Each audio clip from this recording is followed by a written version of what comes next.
ويسرني أن تتاح لي فرصة الإطلالة مع الإخوة والأخوات من الشباب المتصفحين لموقع اليوتيوب والفيسبوك. مقابلة فريدة ليس لأنها فقط لأول سياسي يمني يدخل صفحة الفيسبوك واليوتيوب، ولكن لنوعية الأسئلة التي سنطرحها على الشيخ. وأنشط لجنة من لجنة الحوار الوطني هي لجنة الشباب.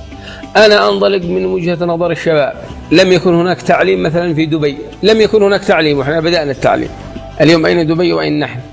أنا يمكن أن أتخيل عندما صعد الأخ الرئيس إلى السلطة قبل 33 عام، إذا كان هناك شباب في العشرينات اليوم أصبحوا عجاوز. اليوم نتيح لهم في لجنة الحوار الوطني فرصة أن يساهموا إسهام كبير في بناء المستقبل. يصادف في المساء ألاقي هذا الشاب نفسه وقد أصبح بزي جميل وموجود في نفس المطعم الذي احنا فيه.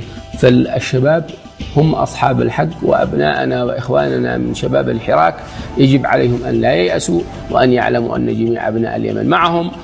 لا تشعروا بالضعف أمامها وتنادوا بفك الارتباط. سنفك الارتباط من هذه السلطة الفاسدة.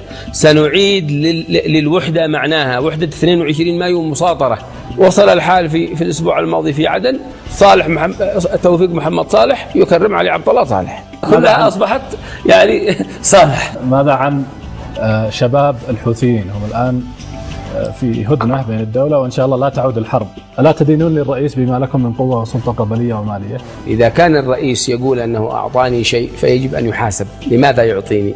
أنت في مرة من المرات قلت أن الرئيس قال أنا القانون، بينما يقول الطرف الآخر أنك أنت لا تحتكم شخصا للقانون وتأخذ حقك بيدك. ذهبت حتى أعلن أني خاضع للقانون. ولسنا مزرعة يورث الأخ الرئيس لأبنائه، هذا شعب ناضل.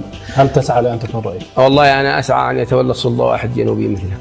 ألا ترى أن الشعب فعلا يحب الرئيس ونجله؟ أنتم تتكلمون عن التوريث وتنتقدونه، بينما أنتم يا أحزاب اللقاء المشترك الوجوه هي تلك الوجوه من عام 90. طيب هل تخاف على شخصه؟ من ممكن أن يستهدف؟ طيب يقول البعض أن ما يصير بينكم بين آل أحمر سرحان وآل أحمر حاشد هو فقط تبادل أدوار، وأن الاختلاف هو على الكعكة فقط لا غير. ولم يعلن الأخ الشيخ صادق بأنه معارض للسلطة مثل معارضتنا لها.